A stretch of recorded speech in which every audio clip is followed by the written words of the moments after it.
You're listening to Good Morning Gwinnett, a division of Noise Media Network, hosted by Audrey Bell Kearney, sharing stories about people and places around beautiful Gwinnett County and beyond. Monday through Thursday at 10 a.m. Southern living at its best.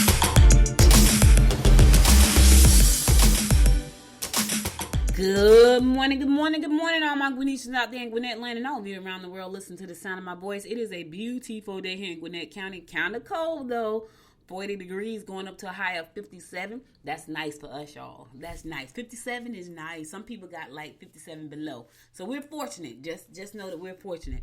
Well, I got a great show for you today. You know, today is Thursday where I interview amazing people. And today I have an amazing guest. And I'm excited about this guest because she's in a space that I like. Sports. Y'all know I like sports. I go to football games.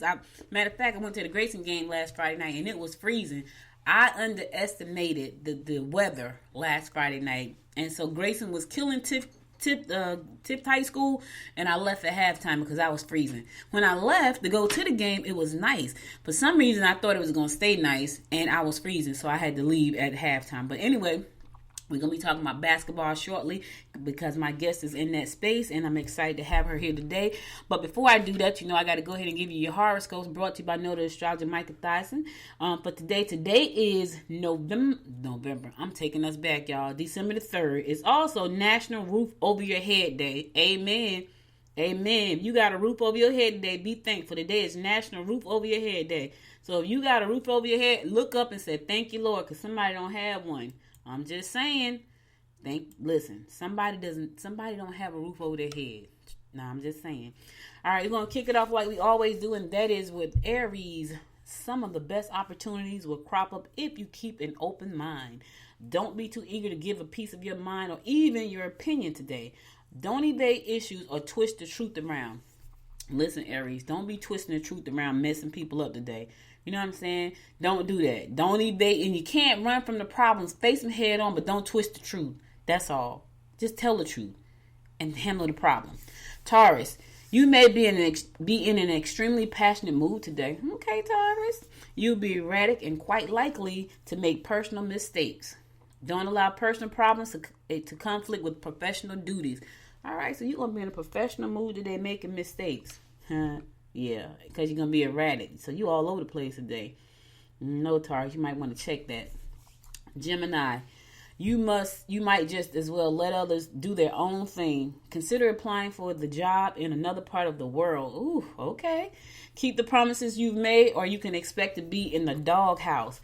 All right, I don't know. Okay, Gemini, you may want to go somewhere else, but check what part of the world you're going in. Make sure they got some vaccines and some medical attention and all that good stuff. Because we are, right now it's rough. I don't know if I want to go to no other part of the world. I'm just saying. I do want to travel, but I don't know if I'm ready to leave the country yet. Cancer. Put something away in case of an emergency. Double check before you go out. Ferret out information that will hold them responsible. Listen, Cancer, always try to have an emergency. Put that money away. Stack it somewhere. Put it in a shoebox. Put it in a sock. Put it somewhere for an emergency. Because you just never know. And let me tell you what I've learned. I've learned to have a little bit of cash on hand because you never know when all the electricity is going to go out. And you can't get to the Mac machine. And you can't use your debit card. I'm telling you now. I know I sound like a conspiracy theorist when I say all these things, but I be prepping, y'all. Y'all know I be prepping. Leo, your outgoing, aggressive nature will attract someone you've been eager to meet. Joint ventures might prove to be unfavorable. You will be best suited to doing things around the house or inviting friends over for a visit. Straighten up your house, Leo. Just get your house in order. Or invite somebody over. Have a girls' night out. Have a boys' night out. Invite somebody over. Make sure they check the temperature at the door. Check the temperature. Give them some hand sanitizers and give them a mask. Just listen, these are required. You know how you go to people's house and they tell you take your shoes off? Now it's like put your mask on. Don't take your shoes off. Put your mask on and spray your hands down. I've been to people's house where you have to take your shoes off. They won't let you walk on their floor. That's not my house, but I'm just saying I've been to houses like that. Matter of fact, I got on some socks today, right now, y'all, where I went to someone's house, and when I walked in, I think I had on flip-flops, and I was like, oh, I didn't know I had to take my shoes off. She said, oh, that's okay. And she ran upstairs and got me a brand new pair of socks that I have on right now. That's so funny. Virgo, Think twice before you volunteer information. Try to keep your cool. You may be a tad frazzled by all the rushing around. Don't let someone you work with put words in your mouth. That's right. Speak up for yourself. Don't let them put words in your mouth, Virgo. If you got something to say, say it yourself. All right. I'm going to a song. I'll be right back after this song to give you more of the horoscopes brought to you by noted astrologer Michael Thiason. Stay tuned.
Welcome back. It's your girl Audrey Bell Kearney giving you the daily horoscopes brought to you by noted astrologer Michael Thiason, and we're going to pick it up with Libra.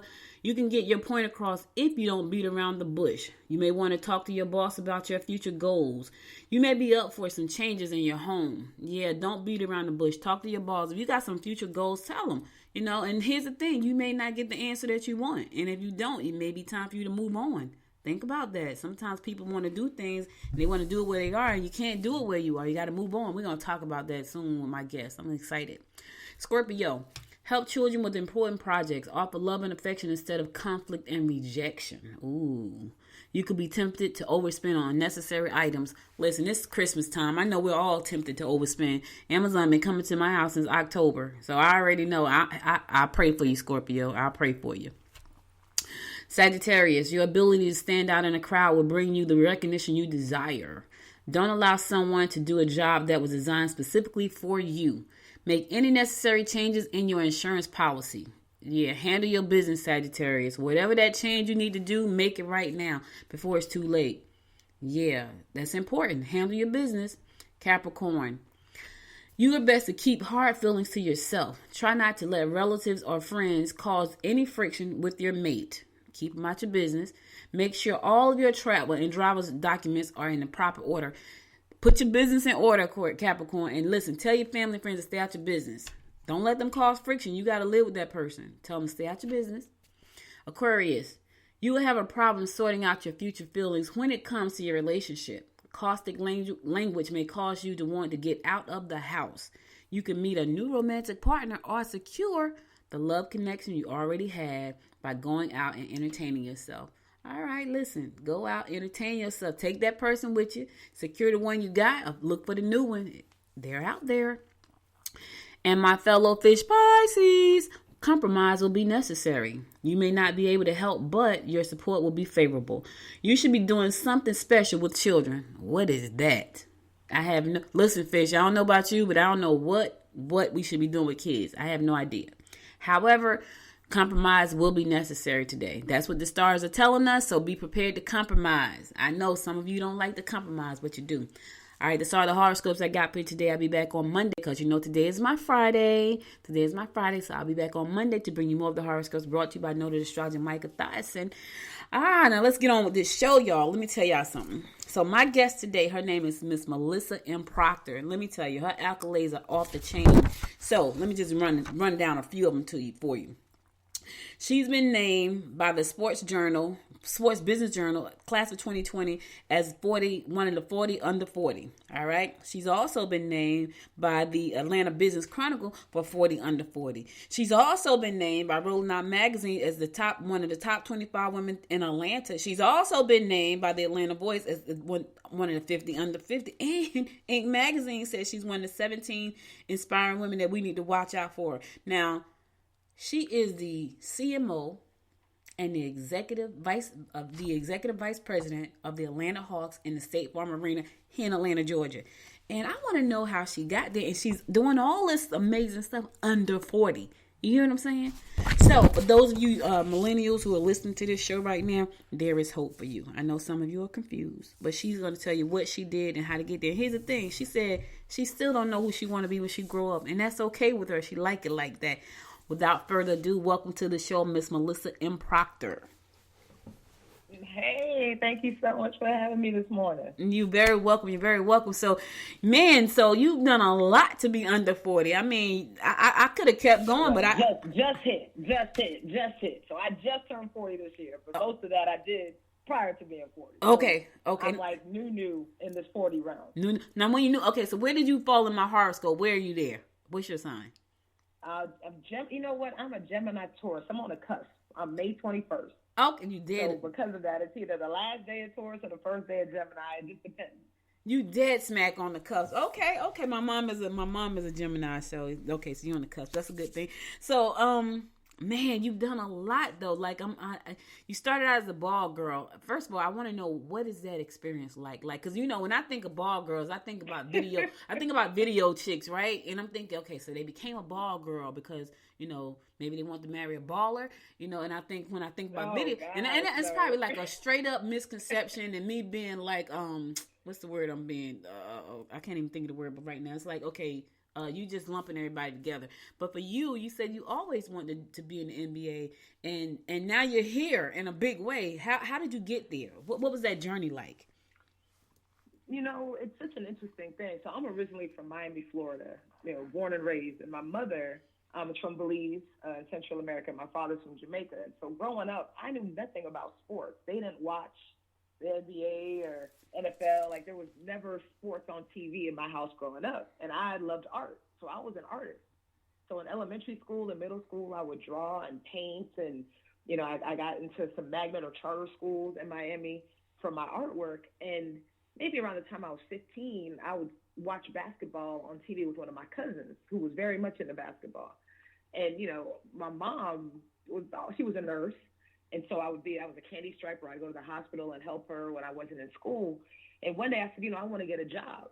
And she said, okay, Mel, you can get a job, but it has to be in whatever you want to do for the rest of your life. And at 15, I had absolutely no clue, what that really meant. I knew that I didn't want to be a struggling artist because I'd met a lot of people in the art world and I enjoyed making art, but I knew I wanted to do something different.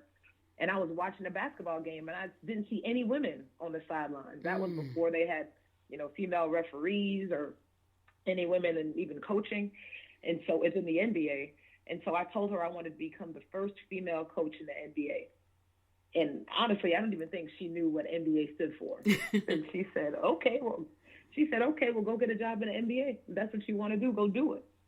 And so I said, okay. And that was honestly how I got my first job. I didn't have a choice. And so I started writing letters. This was before email, and I was in the yellow pages, finding phone numbers, and I called the Miami Heat offices and wrote a bunch of letters. And I was an artist, so I would draw my artwork on the envelopes and the letters. And I tried community relations, and I finally got a call back, and they said, hey, we don't have anything for kids, but you may want to try our equipment manager because they manage the ball boys. And I said, I'm not a boy. He was like, well, that's your option. So I started writing to the equipment manager, called him. I was really persistent, so much so I think one day he said, if you call me one more time, I'm not going to hire you. So I stopped for a little bit, and I kept on calling. And then finally, he talked to me. He spoke with me, and he said, he tried to discourage me, really. He said, they're all boys. I don't know what you would do. It's grunge work. You're mopping up sweat. You're folding towels. You're coming in hours before the game. Every game, you're leaving hours after the game. And by the way, it doesn't pay. It's a volunteer job, but you work for tips at the end of the night. If you work well, they may give you some tips at the end of the night. Mm-hmm. And at that point, I was so invested, and my mom told me I didn't have any choice, so that was it. Mm-hmm. So I said, okay. And so finally, I got a chance to come into a preseason game at the Miami Arena. I had never been to a professional sporting event before, had no experience at all, didn't know how to rebound. I never played basketball, y'all. Like, I had no clue what I was doing. Mm-hmm. But it was just passion. And I came in on the first day, and they gave me an outfit, and they said, go rebound. And I learned on the job. And that was it. And I hustled. And it was really about, being open and listening to people. And it was probably one of the best jobs I've ever had. Wow. So how long were you a ball girl? I did it for my part of my sophomore, but really junior and senior year of high school. And then I left to go to Wake Forest University in North Carolina for undergrad. And then every summer I would come back to Miami and volunteer, with the Heat. And around the summertime, it was around draft and free agency. So I was more working in the office and putting together scouting reports and really trying to learn about the game of basketball. And then ultimately, when I graduated from Wake Forest, I moved to Atlanta and got an internship at Turner Broadcasting. But during that internship, I made no money. So I called up my old boss in the Heat. I said, hey, you know anybody at the Hawks? And he was like, yeah. So he connected me. And my very first year in Atlanta, it was around 2002, 2003. I was a ball girl on the court for the Hawks. And it actually was the last time that the All-Star game was in Atlanta. So I got to work on the court for those events as well. Did you get paid that time? Oh, yeah. Oh, man. It was a whole different world by that point. The world evolved. They had pay stubs with the Hogs. Like, it was a whole different scenario. At that time, I think they were owned by Turner still. So I got my Turner work check for my marketing job, and then my other, my little checks for mopping up sweat. But I loved it, and you asked what the job was like. Every day you come in, you make mops, you rebound for players. You teach, for me, the assistant coaches would teach me how to set drills and plays for them and working the guys out before the game. I used to watch Pat Riley when I was with the Heat, and he would draw plays on a piece of paper like a binder. And then after the players would go back in, he would crumble it up and throw it underneath the bench. And at the end of the night, I used to go and pick all the papers and put together a little binder because I really wanted to teach myself and learn more about the game of basketball. So, it wasn't at all about the players for me, and it's actually a good thing because now at this stage of my career, it's like I done seen everybody mopped up, sweat for people. Like it's not even about that. It's so much more about the passion and love for the game. So let me ask you this: being a woman, like you, the only ball girl out there, and so when you got to the Atlanta Hawks, were there other ball girls? And if there weren't, or if there were, how did the guys treat you? Because sometimes guys can be a mess. What was great when I came to the Hawks is, the Heat at the time, they were mainly ball boys. And it's interesting because there are always different people in the way that they come to being ball kids. So whether they know somebody who knows somebody, a lot of folks are interested in sports medicine. So they may be in school, like a lot of college age folks or older, who are preparing for a career who want to be in sports medicine. that's a way to get in, because ultimately the track is you become a trainer because you're around the guys and you help tape ankles and you're learning. And so when I came to the Hawks, they were all girls on the court. Really? Which was amazing. It was myself and 3 other young ladies who worked the court activities. And then they also obviously had ball boys who would work the benches and go in the locker room and things like that. But, what had evolved by that point is, WNBA had launched. And so they started having female referees for NBA games. And, it was a very different world. But I loved my experience with the Hawks. It was phenomenal as a ball girl. And the men treated us with respect because we all really worked hard. And it was like a family atmosphere. That's cool. That's good to hear because, sometimes you don't hear those type of stories. You hear all the other stories that popped up during Me Too, during that whole movement. I mean, it's sports. I mean, you always going to have people, trying to, get fresh or making comments here and there. But, I mean, for me, that was definitely not the norm by any means. And even when those things happen, based on the atmosphere being so much of a family atmosphere, that wasn't really accepted or tolerated. I like that part, the family. So it was like one big happy family. Well, let me say this, one family. Because sometimes you have a family not that happy. So it was like family. That's cool. That's now, and then even with players, because when they, when they get traded and they're going to other teams and then you see them come back, and it's like, oh man, you were gone, now you're back. It's a good feeling. I watched that, and it's so funny because I said to myself, man, I don't know if I could do that, where I go to a place and I love it, and then they send me somewhere else. Like when they sent Lou Willville from, because he lived pretty close to where I live at, but when they sent him away, I was like, what? They sent him away? It was crazy. I don't know how I don't know if I could handle that, like bouncing all around like that. So I give those guys kudos because they had to uproot and move a lot. And so yeah, absolutely. So now you graduated from internship to a paid ball girl. Now you at one of the highest levels in the league over there. How did you get there? What was that journey like?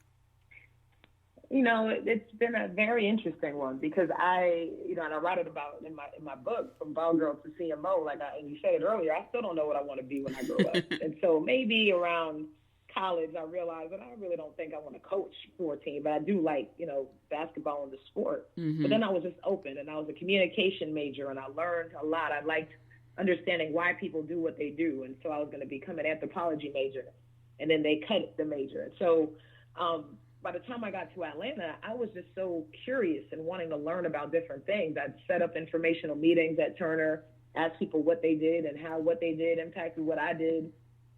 And ultimately, after about a year and change as an intern, they offered me a position to stay in Atlanta and work in marketing for TNT. And I decided I really wanted to get my master's degree, and I wanted to live abroad. And so I moved to London for a year and got a master's in brand strategy because I learned about branding, as an area of marketing that I was curious about. So I said, let me learn more. So I went to school, got to work at Turner's UK office while I was in London. Then I came back to Atlanta, and I think every year over the next maybe 9 or 10 years, I almost had a different job every other year. Wow. And it was great for me because I was just curious. And so if someone had a project they needed help with, I'd raise my hand. I took on every job nobody else wanted to do. And 9 out of 10 times, those random jobs turned into actual, it was a project that actually turned into a job later on down the line. And that just kept happening. And I would think about, leaving or going to a different industry, but I really enjoyed my time at Turner. I mean, now it's Warner Media, and the company has evolved a ton. But I started as an intern, and by the time I left, I was a vice president of marketing and content for a digital health and wellness startup that Turner was launching. And when I initially, they reached out to me about the job, I had a lot of mentors, real big on relationship building. Mentor said, don't take that job. The strength isn't in launching new businesses. That may not last. But I was so curious and excited about what I was going to learn in the process of setting it up. I took the job anyway. And about 8 or 9 months after we launched the brand, one CEO left Turner, a new CEO came in, and it was the last business that was started. So it was the first business cut. And so myself and about 35 other people all got let go. And at the time, I was 8 months pregnant with my daughter. Wow. So speaking of, not knowing what's next, and I was like, well, I got to focus on having my kid. So, I had some severance and ended up having my daughter. And then maybe 2 months later, I went to Phillips Arena as a fan with a friend of mine for a draft party, NBA draft. Mm-hmm. The Hawks have a draft party every year. And I went, and one of the folks that I had built a relationship with as a mentor at Turner had left to come over to the Hawks. I hadn't talked to him. And when I came to the draft party, just ran into him. And he said, hey, I want to introduce you to people, and walked around and introduced me to some folks. And, by the end of the draft party, he said, hey, I need some help building a brand for the Hawks. You think you could come and sit in on some meetings and give me your point of view? Real matter of fact. Mm-hmm. Like, okay, that sounds cool. I can do that. And then, fast forward about 6 or 7 months later, I was at the Atlanta Hawks as the vice president of brand strategy. Wow. And that's how my transition from, Turner to the Hawks happened. And then I learned later on that, once that leader had left Turner, he couldn't take any talent from the company. And so he was one of the people that told me not to take the job, my last job at Turner, that, come to find out, if I didn't take that job and get laid off, I could have probably never been here with the Hawks today. Wow. So I truly believe that everything happens for a reason. So let me ask you this, because you said they brought you on. They wanted you to sit in on a brand strategy meeting to create a brand for the Hawks. Now, I'm thinking, isn't the Hawks already a brand? Were they not at that time? It was, but he was a relatively new leader in the organization, and it was kind of looking at how to reposition it. And really, that we did a lot of research and looked and understood that there was a lot of apathy in the market around the Hawks at the time. We weren't doing a lot in the community. Obviously, the team wasn't necessarily the winningest team in the NBA, and so it was, what could we do to really connect to the Atlanta community? Mm-hmm. And this was, before our current ownership team. There was a lot of things that hadn't, happened at that point. And so a lot of it was just doing some research and understanding what the community needed. What did people want? What did they expect from the Hawks? What were the goals? And, a little bit of a different marketing position around the team. Obviously, all teams of brands, they have logos and things like that. But, every now and then, based on how the world is evolving, it's important to look and make sure that that brand is relevant in the market.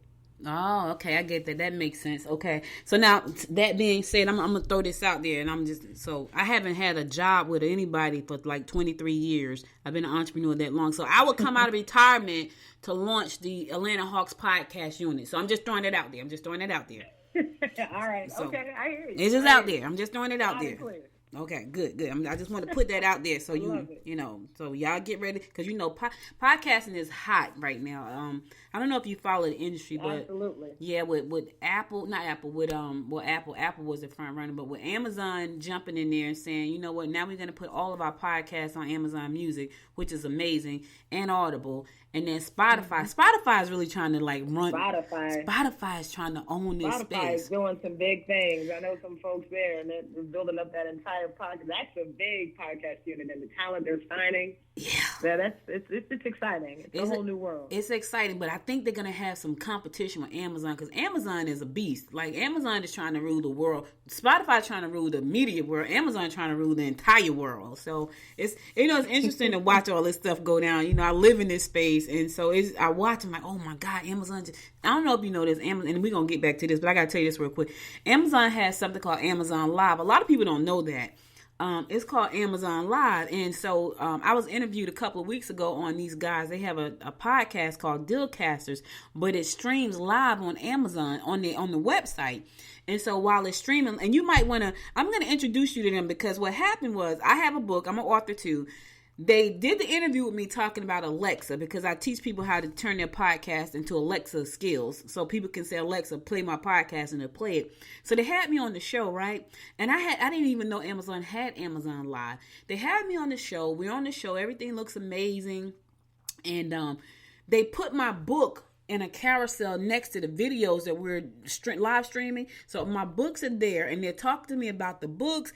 I felt like I was on an episode of HSN. It was so freaking cool. It was amazing. Oh, that's very cool. Oh my God, it was amazing. So I'm gonna introduce you to Chris and Jim. They actually host that show, and they do it live on Amazon. Now, here's what was amazing about that. My live episode, and I think they did an interview with me for about 40 minutes. It got 1,200 views in 40 minutes while we were live. That's amazing in our space. That's amazing. I think that is very cool. So yesterday, those two guys had to speak at the conference that I was attending, and they put in they had to do a graph about what was going on. And my interview was like third that day. It was crazy. So I will introduce you to them, and so your publicist, I'll send her the information. But I think that'll be a great show for you, and they can put your book if it's on Amazon in what's called a carousel. And when and so when they interview you, the book pops up, and people. So I got money from Amazon that they're like, oh, I got money from Amazon. That's because people have purchased the book, it was so freaking nice. But that's the space we're going in this whole arena with live streaming and podcasting and all this great stuff. And so it's an exciting time. Like, I launched Good Morning Gwinnett 2 years ago this month, and I do this show live 4 times a week. And so people were like, are you nuts? You're gonna do a live show? And I was like, absolutely, because to me it's like breathing. You know what I mean? It's kind of like, it's like, you know something, you love it, it's not even work for you. That it's not work for me. So it's a great space to be in. All right, so I think about your journey and where you've come from and all the things you've gone through. What made you decide to write the book, since we're talking about Amazon? What's so interesting is my mother was a huge influence on my life, and I'm an only child. My parents got divorced when I was around 12, so I, took care of her, and that was like my person. And she went out on disability when I went to college, so my entire adult life was really spent being a caretaker for her.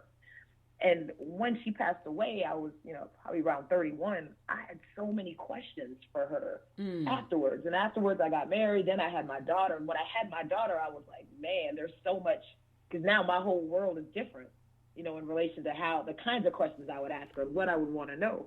And so whenever I would speak professionally for work, people would always say, your story is so interesting. You should write a book.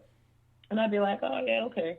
So after I had my daughter, I said, let me put out at least a blog. Like, I was going to write and just put something out on the internet that could be there in the world. So if anything ever happened to me, God forbid, she would at least be able to hear it, with my own voice. Mm-hmm. And, that blog slowly became, the element of writing a book. And then I met an amazing woman named Renita Bryant through Mind Matters Publishing. She's a local publishing company, sister who does amazing work. And in speaking with her about my story, she said, hey, I'd love to help you tell that and bring it to life. And I was so thankful, that we had that discussion, because, it's something you think about, but I was never like, I want to be an author. I have to write a book. That was never my energy. Mm-hmm. And so we started working on this project. And then, she said, you could be done within 6 months. Well, it took about 2.5 years. Oh. And if there wasn't a pandemic, it probably would have took 4 years. But, just with time and, effort, because I had a full-time job, I'm a single mom, I'm trying to, figure other things out.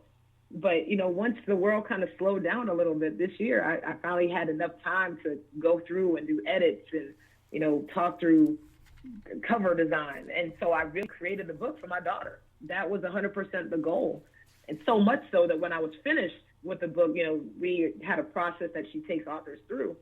So by the time I got to the end of the process, she was like, okay, and now, you're done. Have you thought about marketing the book? And I was like, marketing? Even though that's my job, I hadn't even thought about it, because that wasn't my intent. Like, I really just wanted to have something that she could have and reread at other stages of her life, hopefully to help her. And then ultimately, if it's able to help other people, like even through being able to have conversations like this, that brings me joy. Wow, that's a great reason to write a book. It's so funny because someone interviewed me a couple of weeks ago, and they said to me, "What do I think?" She was in London, as a matter of fact. She said, "What do you think your greatest accomplishment is right now?" And I said, outside of my daughter, I invented the first plus size fashion dolls, me and my partner Georgette. And I said, I think that will be it, but hopefully I'm not done yet, so hopefully I'm not done yet. But right now, when I look back, if they put me in the box today, those dolls are going to be here, and they have a whole fan club that I didn't even start. And so I think that now I have this treasure chest that I keep for my granddaughter, because I have a granddaughter now. And so all my stuff is in, all the books, the dolls, the magazines, everything is in the treasure chest. And I got that idea from my dad, because when my dad passed away, he and my mom got divorced when I was 10. And he was never really in my life. But when he passed away, we went to his house in Vegas, and he had a suitcase with all the things that had ever been written about me in that suitcase. And we didn't have a great relationship. And then I found out that he was proud of me because someone told me that. And it was crazy because I'm like, wow. So I decided to do the same thing for my granddaughter. I was like, I'm going to take all the stuff that I do. I'm going to put it in this treasure chest. So when I'm gone, she can go back and look. And she called me Gia. She's like 2 years old. It's like, Gia. She can go back and see all the things that Gia did. So that's amazing that you decided to do that for your daughter. Because I think she, that's great. Yeah, I think when you think about where we're going, everything's so high tech. Now, are you going to have your book converted to audible, to audio? It's funny because when we initially put it out, it's the hardcover and stuff, and then it was the digital version. But I would love to. And actually, it was funny. Someone had told me, because I read Michelle Obama's book when it came out, and she did her audio book, and they're like, you should read your book for audio. And I was like, that's an interesting idea. So I probably will. Yeah. As soon as I can get some time to do that. Now I got the season about to start again, so I'm gearing up for basketball. Yeah. So I think you should. Like, once, even if you don't do it, even if you have such a great voice, I would say you probably should do it. But if you don't do it, you can hire somebody to do it for you. The most important thing is to get it into audio, because a lot of books now are consumed via Audible, and with the expansion of podcasts into that space, that's where a lot of our content is going, because the industry is growing so quickly. So I think that'd be a great idea for you. But you do have a great voice, so when you get a minute to lock yourself away, because you're probably gonna need to lock yourself away, because that's what we have to do, just lock away so we can shut out the outside world. But I know the season is coming. And so do you think you're going to have a regular season this year? Because, last season was totally fragmented. No? Okay. No, nothing's going to be regular for a while. I mean, it's going to be a new norm. And the league has already announced that it'd be a shortened season. And, they're releasing the schedule in 2 halves. So for us, we're going to start our season likely with no fans in the building because, it's safety first. Obviously, for the fans, for the players, for our team, for everyone else. But I'm hopeful. Yeah, as vaccines come up, and we were able to get this pandemic, in some sort of way where we can kind of have a sense of normalcy around it. It's the new norm. But yeah, we will be playing, and to me, that's most exciting. We made a lot of interesting and good moves in free agency and with the draft, and so I'm very excited to see our team on the court this season. Nice. So I'm gonna flip the script just a little bit. I know you sit on several boards in the Metro Atlanta area. Can you talk about why you sit on boards, why that's important to women in business and professional women to sit on a board, and how do they even get on a board? That's a great question. And for me, I had, for a long time, as I was growing in my career, had seen mentors and people who were on boards for a lot of local nonprofits. And I was wondering the same thing. I'm like, how do you do it? And a lot of it is relationship building, and speaking to people and understanding and being active in the community. I would volunteer. And actually some of the first boards that I participated on were, organizations that I may have gone to speak at or volunteer at an event for. And they said, hey, you work at Turner at the time, and we need some help with marketing our organization. A lot of times it's your expertise that you're lending to that organization to help make them better. But at the same time, coming in with connections within your organization that you can help bring, whether it's, for financial benefits or whichever. And to be honest, one of the boards that I'm on is the Children's Museum in Atlanta, and I love it because I learned so much about what the next generation of kids will be thinking about, and how they look at play. And while it's a completely different industry, I'm learning on a regular basis just based on the amazing work that they do. And at the same time, they can learn from us at the Hawks and other people that I'm connected to around how to market, how to look at pricing for tickets and things like that. And so I think there's a great, mutually beneficial relationship with getting on a board, but a lot of it is showing interest, like they're people who every year they're always looking for either new folks to add to the board or keep on a pipeline. And a lot of it is through relationships. Understanding, one, what the board needs, because it's almost like filling a job. If you have a lot of people who are great in finance, you probably don't need another finance person on the board. But if they're looking at someone and they need help in operations, they may be out there in the world looking for an executive or just someone who's working at a company that has this kind of experience that would want to lend it to an organization. So I would say for anyone who is interested, one, build relationships. If there's an organization that's close to your heart, or something that you personally have a connection to, figure out who's leading that and volunteer, because that's really where it starts, through service. Through service, guys. You heard it right here. Through service. You want, because I know I talk to a lot of people and I listen on a lot of calls, and they, oh, you gotta get on the board. You gotta get on the board, and I'm like, why? Like, why? You know, I've always said, why is that important? So, you know, thank you for answering that and clearing that up for a lot of us who have heard, get on the board, get on the board, get on the board. And so now we know why. And I think it also depends on what, because I think for other people, they may look at it as a resume builder, but I really think that it's a learning and development opportunity. And to be honest, a tremendous way to meet and connect with other professionals in your city that may be in industries or companies other than yours. Because, you know, sometimes if I work in sports, I know a lot of the local sports people, you know, and that's what it is. But, you know, being on any of the boards that I'm on, it's made up of people, you know, lawyers from different places and, you know, executives from all different companies. And so, one, if I'm ever looking for a job or know someone who needs a position, I can reach out, because I now have expanded my network through this opportunity, in addition to giving back to the community. So there's a lot of different reasons that people are on boards. But, you know, for me, it's about service and the ability to give back and be helpful, you know, just by using your mind and the skills that, you know, you've been blessed with. So now we're going to flip the script again. So the pandemic has sent us all inside. I know you have Marley, that's your daughter. How has that been, trying to juggle the career and homeschool at the same time? I have no idea. So Every day is a challenge. Okay. And my daughter is amazing.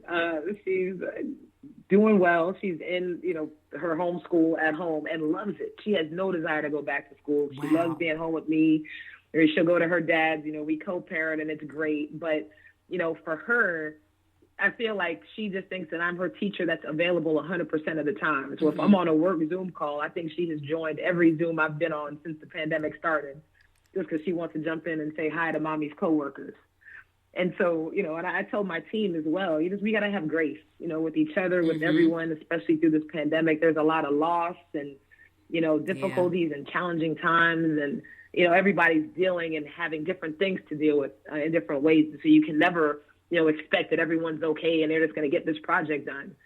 But I think, you know, for me, it's really given me a lot of time to be home with her and get to know my daughter, and at the same time, really focus on work in a different way. We had our team psychiatrists come in and actually do a Zoom call with all the folks within the marketing team, just to give people, you know, resources and tools to check in with themselves and make sure that they're okay, not even talking about work. And I think it's important, because at the end of the day, we're all people and we're all going through the same shared experience, just in very different ways. And so, you know, for me, even now, I don't know what's going to happen as the season begins, and I'm still homeschooling, and I, you know, need to be in the office, and, you know, we'll see. But I'm grateful, you know, and I'm blessed to have health and to be here and be able to do the things, you know, that I'm able to do. And, you know, we always do the best we can. You know, my husband works in pharmaceutical. He's an essential worker, so he had to go into the office. But I have a friend. She works in the pharmaceutical side. She's on the clinical side. She did not have to go into the office. And what she said to me was, she said, you know, I feel like they get way more work out of me now that I'm home. Do you find that with your team as well? Well, you know, I think it ebbs and flows. So for our organization, we have an amazing ownership group who really believe that our goal is to be a community asset first and foremost. So for us to open up State Farm Arena for early voting, like we did, you know, that was 3 weeks of trying to learn and, you know, going and volunteering. I was greeting folks as they came into the arena to come in and vote. And so it's been a different type of work. You know, while obviously there's still a lot that we do on a daily basis in our social media and our content and things with the players, you know, work has evolved. But at the same time, I was telling my team this. I said, I know it's weird to talk about taking a day off when you're at home, but it's important that you are able to really sign off. And I think everyone with technology and as connected as we all are, it's hard to do that, period, whether you're in an office or not. But if you're in your home and you're working every day and you take a day off, you know, someone sends you an email and it's on your phone, you're going to look at it. So I think it's just being more mindful about it. But yeah, I think you definitely probably work a couple more hours, because you don't have your clear start and end points. You know, it's not when you get into the office and then when you leave to go home anymore. So now you, at the beginning of the show, you talked about being an artist. Are you not an artist anymore? I feel like I've used my creativity in different ways, and now it's kind of transitioned from visual art and painting to really creatively solving unique business challenges. That's kind of how I feel like I'm being creative. I paint with my daughter every now and then, but I don't create, paintings. I do artwork on commission. I haven't done any of that in a while. I'd be open to it. I think it's just more of a time factor at this point. But yeah, I would always say that I'm a creative at heart, always. So what is something that nobody knows about you? Oh man, something that nobody knows about me. Well, I can't say nobody. Everybody knows something, but for most people don't know that I am a huge soca junkie. Like my parents are West Indian. I love carnival. I love all things Caribbean culture related. But you will find me listening to soca music all the time, and if there's a local carnival or Caribbean event, I am there because that is what fills me up and brings me joy. I went to Jamaica one time. The first time I went, I've only gone there once. I went to Montego Bay, and I was telling somebody, I might have been talking about it on the show a couple of days ago, but I'll go to Jamaica, and I went to Montego Bay, and I'm downtown Montego Bay, and the guy had a cooler cart, and it was full of coconuts. And he took the coconut out, and he chopped the top off and dropped the straw in there and gave it to me. And I was like, holy crap, that was the best drink I had ever. I was talking to my daughter. That's who I was talking to, because she was saying something about jerk chicken here. I was like, this is not real jerk chicken. You got to go to Jamaica to get real jerk chicken. And so yeah, I agree. Yeah, it's a beautiful thing. I love Jamaica. My father's from Jamaica originally. I have family there. My brother, my cousin, my aunts. I was just there in January for my dad's 80th birthday, and I write about it in my book. It's one of those things that really just show the balance of life. He turned 80 years old, and be able to share that moment with him and my daughter. It was her first time in Jamaica, and so that's awesome to me. Yeah, that's nice. And Jamaica is beautiful, y'all. Like, I had so much fun. We spent 8 days over there. Let me tell you a quick story, though, Melissa. So, I think I had gone out of the country once, but I went to the Bahamas. So, when you go to Bahamas, you can still spend American dollars. You don't have to switch your money over. So when we go to Jamaica, I went with my daughter's dad, and we get off the plane. They tell us, okay, you need to switch your money over at the airport so you can have money, because they don't want you to spend American dollars. You can get in trouble for that. So we spent the money. So we go to do the exchange at the window at the airport, and they give us back all of this money, right? And I see this. We practically had to put the money in a bag. It was so much. I'm like, oh my God, we're going to be rich in Jamaica, right? We go to a store. Because the delivery guy, he dropped us off at the store so we can pick up some snacks. So I go to the store and I pick up Oreo cookies, right? And I'm looking at the cookies. I'm like, did that say $36 for these cookies, right? And then I picked up a can of Pringles and it was like 30. I was like, that's when I realized I am not rich. Yeah, that currency conversion is very different. Yeah, very different. Very different. Very different. So you've done a lot. You've had many accolades, and you're in an amazing career right now, raising a beautiful daughter. What's next? I get this question so often, and I had never known what was next from the beginning. I didn't know I was going to be here. If you asked me 7 years ago, I'd be like, I guess. But one of the things I write about in my book is the power of guiding principles. And it's something that I've, learned over time, and through mentors and other people that I've spoken with. And through lived experiences, kind of define my guiding principles as like the 5 key things that I use as my filter to make decisions in my life. And so professionally, even sometimes personally, for me, I call it my starting 5. So, the first one is I like being creative, as I mentioned, and also strategic. Mm-hmm. And, I thrive in environments where I can do both of those things.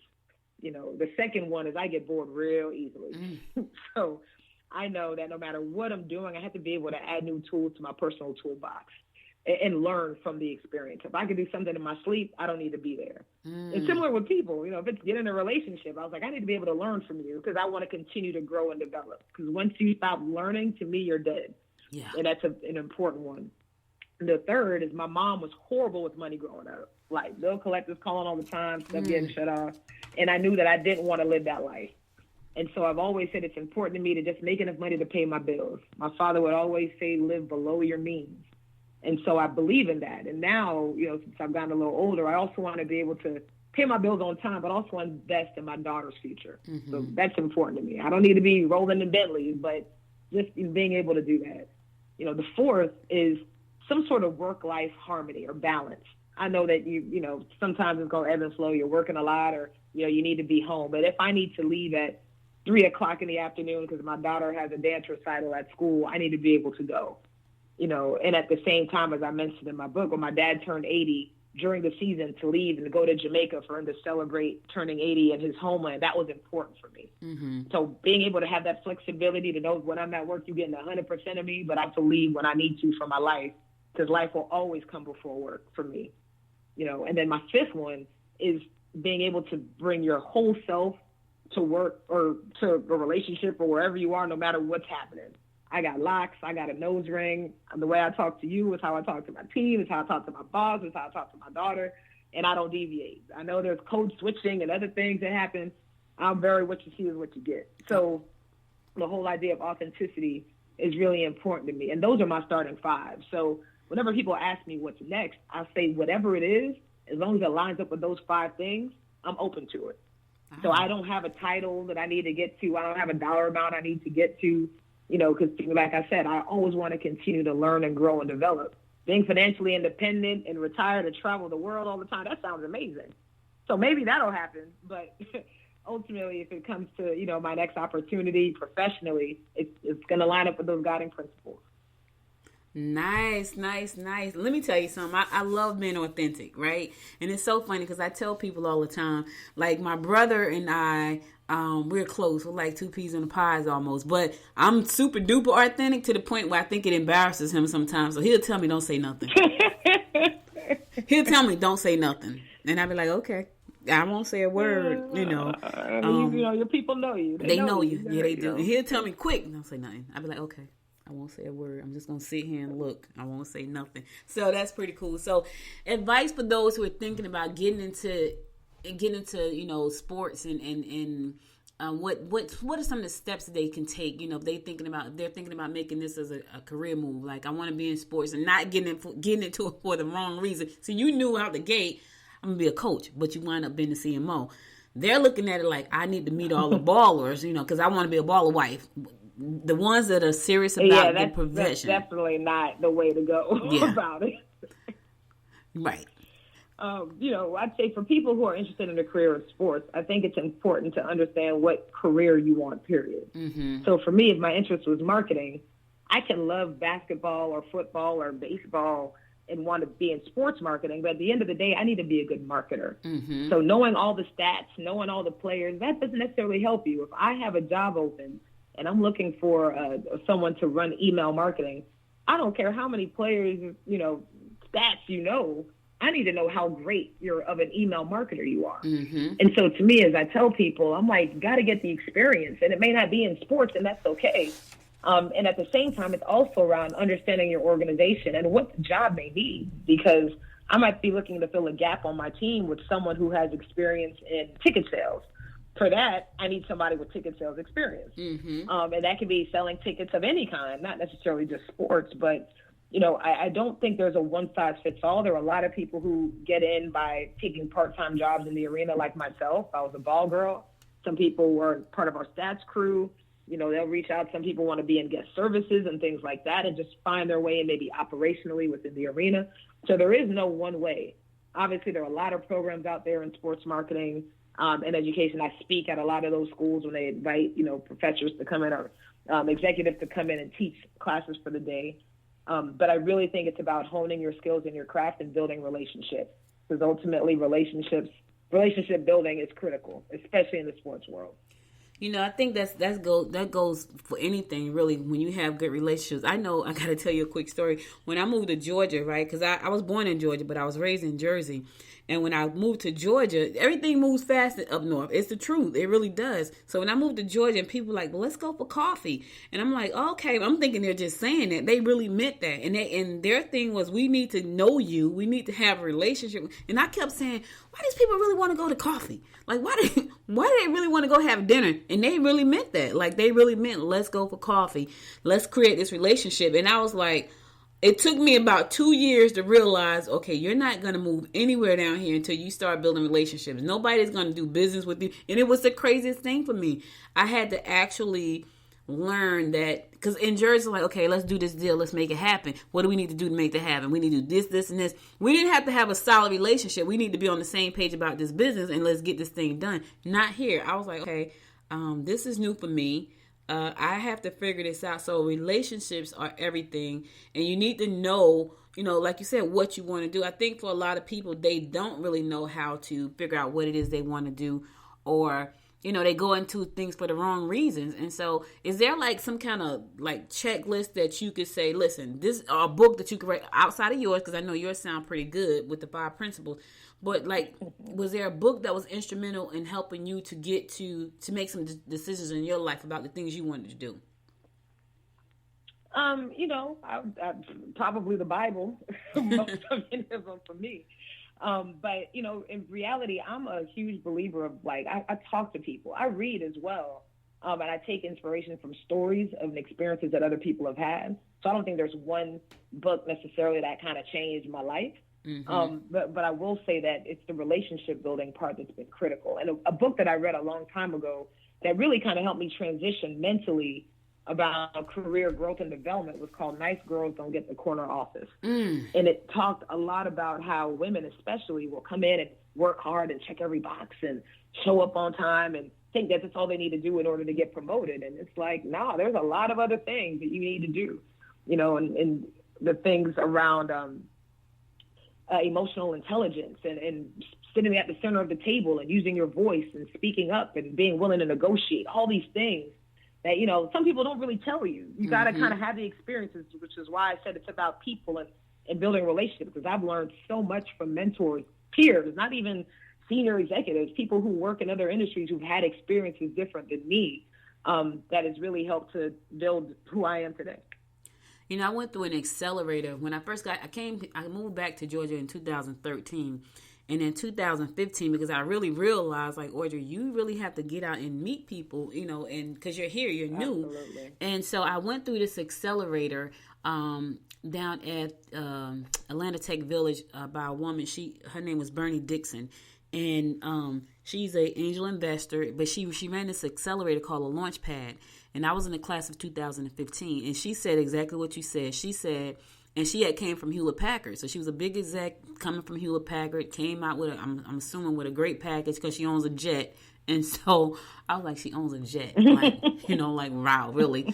But she said women will go into a position and they have to check all the boxes. And she said guys will go to that same position and won't check any of the boxes. They're like, I'm just going to try to see what happens. She said, we won't do that.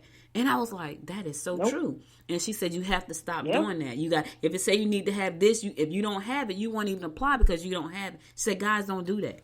And I was like, wow, that was amazing. That was amazing. It's very true. Very true. All right, so listen, this has been an amazing interview. I would love to talk to you for hours, but now I have to drive into Atlanta to a meeting. So how can people reach out to you? Well, anybody who's listening, if you'd like to follow me on Instagram, I'm pretty active, and I'll definitely reach back out at Melissa M. Proctor on Instagram. Or if you're interested in buying my book, I also have a website, melissamproctor.com. And that's it. Feel free to reach out, and I, look forward to hearing from you. And thank you for your time today. You're very welcome. This has been really inspiring, and thank you for taking the time because I know you're busy, so I appreciate that. And I will be in contact. So I got my head held down, my glasses looking down. I'm just gonna keep talking about the podcasting thing for the Hawks because I see y'all ain't got no podcast team, but I'm just throwing it out there.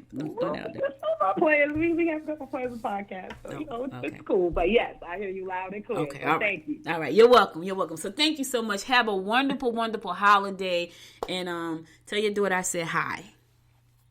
Will do. Take care. All right. Listen, guys, that's all I got for you today. You know, today is my Friday, so I am going to go to my last song, and I'm going to come back and give you my inspiration of the day, so stay tuned.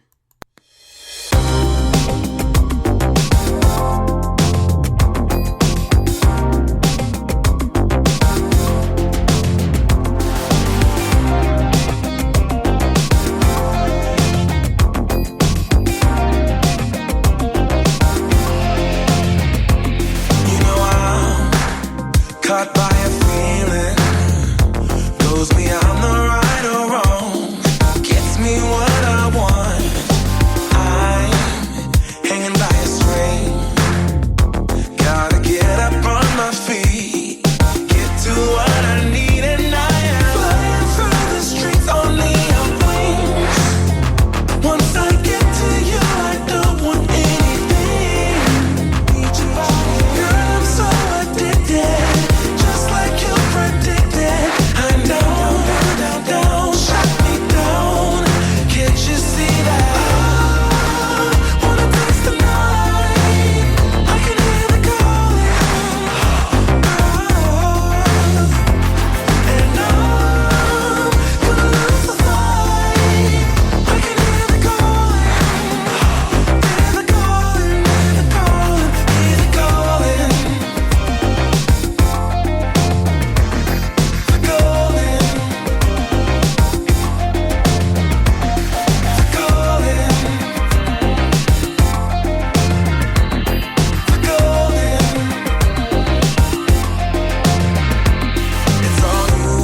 Got me believing when I hear the sirens call. All I do is fall. I lose all control. There is something in your voice. I don't have a choice, and now I'm flying through the streets on neon wings. Once I get to you, I don't want anything. Need your body, girl, I'm so addicted. Just like you predicted, I know, down, shut me down. Can't you see that? I wanna taste the night. I can hear the calling, and I'm gonna lose the fight. I can hear the calling, hear the calling, hear the calling, hear the calling. The calling, hear the calling. When I hear the calling, oh, the calling, hear the calling, hear the calling. When I hear the calling,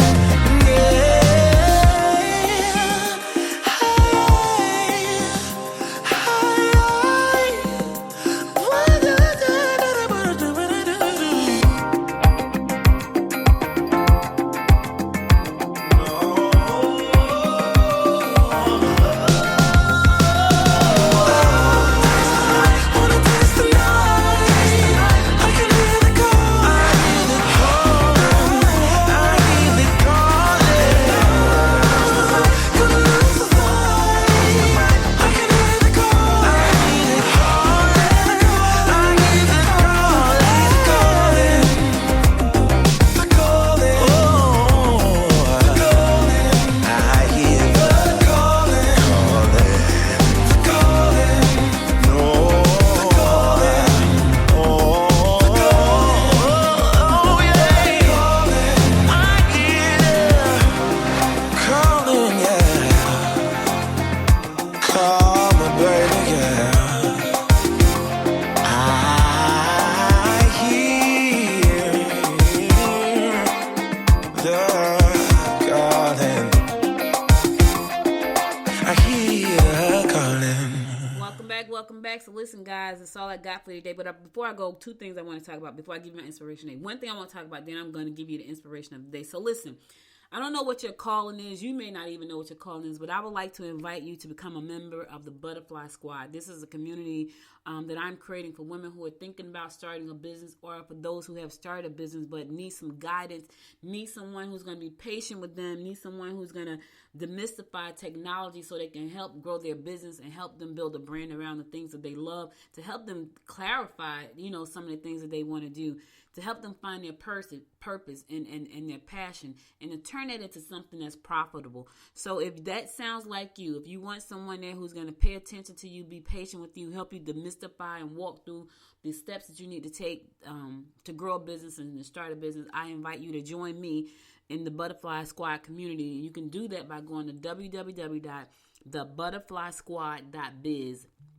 www.thebutterflysquad.biz. Go there, become a member. We're going to officially kick off January 1. So go ahead, go in there, get your profile set up, answer the question, and just get started looking around. We're going to be adding a lot of content in there. It's going to be a lot of trainings, so you won't be left alone. We do one masterclass a month, and we do one fireside chat a month where we just talk about what's going on with your business. It's like a mastermind. So if you're looking for an organization or a community that's going to have your back, like for real. And when I tell you, the people that know me and who have worked with me, they know that I got your back. So if that sounds like you and you have not figured out what you want to do yet, or if you are running a business, you just feel totally alone and confused, go ahead. www.thebutterflysquad.biz. All right, so listen, today is my Thursday, which is my Friday. So I'm going to give you my word of inspiration before I go. And here it is. It took me quite a long time to develop a voice, and now that I have it, I'm not going to be silent. Let me say that one more time. It took me quite a long time to develop a voice, and now that I have it, I'm not going to be silent. Madeleine Albright said that, and she was right. Find your voice. That's the challenge. The challenge for you right now is to find your voice, and once you find that voice, don't let anybody try to shut you up. Here I talk about business. I talk to amazing people. Like I just talked to Melissa Proctor, who is a CMO over at the Atlanta Hawks. Amazing people on Thursdays. I tell you about news and things that's going on in our community and around the world. Podcasting is something I love. It gives me a voice. That's why I'm launching another podcast. And so I'll be hosting 2 or 3 podcasts this year coming up. Like I have talked about them, and I would definitely be hosting them. Find your voice. And once you find that voice, don't let anybody try to shut you up. You know what I mean? Now, here's the thing. I hope that your voice includes sharing good stuff that's going to empower the world and empower people in your communities. I hope it's not just going to be some nonsense that you're spewing. That's the other thing. Now, if that's your voice, that's your voice. But think about what you're putting out to the world. Is it good stuff, or is it nonsense that's trying to divide us? Is it nonsense that puts out hate and malice? Think about that. Is that the world you want to live in? Because when you put it out, it comes back to you. If you're putting out nonsense and malice and hatred, it's going to come back to you. So think about that world. And if you can't think about it for yourself, think about it for your kids. Don't put out nonsense. Put out stuff that's going to make our world a better place. Put out content and use your voice for the good of all people. The good of all people. So that's all I got for you today. Could have been anywhere in the world. Just spent the last hour and 7 minutes with me. And I appreciate you and love you to life for that. If you missed any episode of the show, go to goodmorninggwinnett.com and listen to past episodes there. Also, find your favorite show over on Apple Podcasts. Give it 5 stars. Matter of fact, take 2. Find 2 shows, your favorite show. Give them 5 stars and then share the show with your friends. Don't miss an episode. You can do that by downloading the Good Morning Gwinnett app from the App Store. Whether you got an Android or iPhone, there's an app for that for Good Morning Gwinnett, so do that. And if you want to just listen to me in your living room or while you're doing the dishes, the most recent episode will come up on the Amazon Alexa.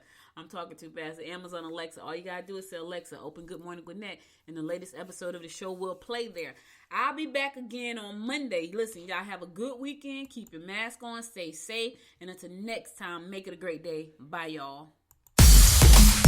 You've been listening to Good Morning Gwinnett. Make sure to tune in Monday through Thursday at 10 a.m. Eastern Time to find out what's happening around Gwinnett.